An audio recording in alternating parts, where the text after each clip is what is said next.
My wife cheated. Even now, writing those words makes my stomach twist. You think betrayal is something that happens to other people, to broken marriages you read about in stories, not the life you've built with your own hands. But there I was, staring at proof that the woman I had trusted, the woman I had loved for years, was giving her heart to someone else. I found out the way most people do these days. Through a screen, she left her phone face up on the counter, a simple notification lighting it up. I wasn't snooping. I wasn't even suspicious. But when you see a message that says, "Last night was perfect. Can't wait to see you again," you can't unsee it. Everything inside me collapsed. My chest felt hollow. My throat closed up. I didn't yell when she came home. I didn't demand answers. I simply looked at her, and with one sentence, everything changed.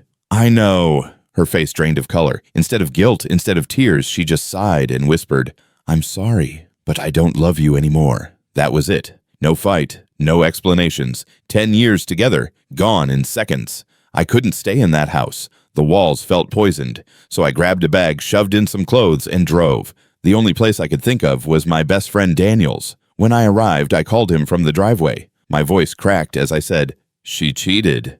Can I crash with you?" He didn't ask questions. "Of course. Come in."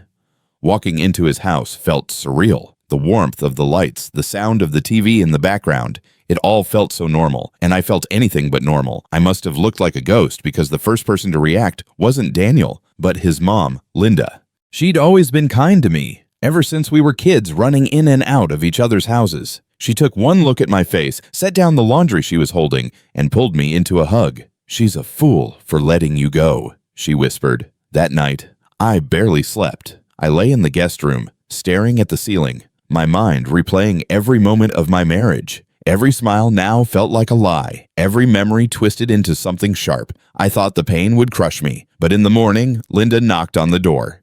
"Breakfast is ready," she said gently. I didn't want to eat. I didn't want to face anyone. But she insisted, and soon I found myself at the table, Daniel beside me, Linda pouring coffee like it was any other morning. She didn't pity me. She didn't ask me to explain. She just made sure I wasn't invisible. In those first days, that was what kept me alive, the simple act of being seen. Over the next week, I stayed longer than I expected. Linda didn't treat me like a burden. She treated me like family. She made sure I ate, made sure I laughed, even if just a little. Sometimes she'd sit with me in the evenings, telling stories about her own life, her own heartbreaks, how she had survived things that once felt unbearable. Her friends would come over too, a group of women her age, full of energy, wisdom, and humor. They'd bring food, sit in the living room, and tell me stories of times they had been betrayed or broken but still found a way forward. At first I resisted. I wanted to drown in my misery. But slowly, their presence pulled me out of the darkness. They reminded me that I wasn't worthless, that my wife's betrayal said more about her than it ever did about me. One evening, after Daniel had gone out with other friends, I found myself alone with Linda. We sat in the kitchen, the clock ticking softly, a glass of wine in front of each of us. "You're stronger than you know," she told me. "Don't let this define you."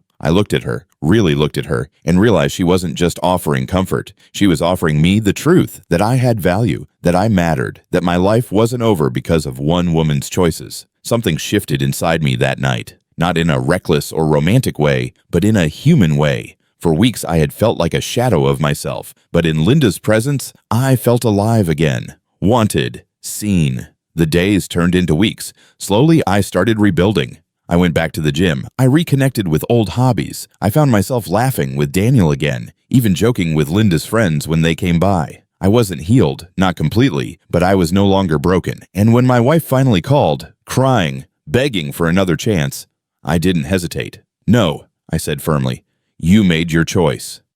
Now I'm making mine."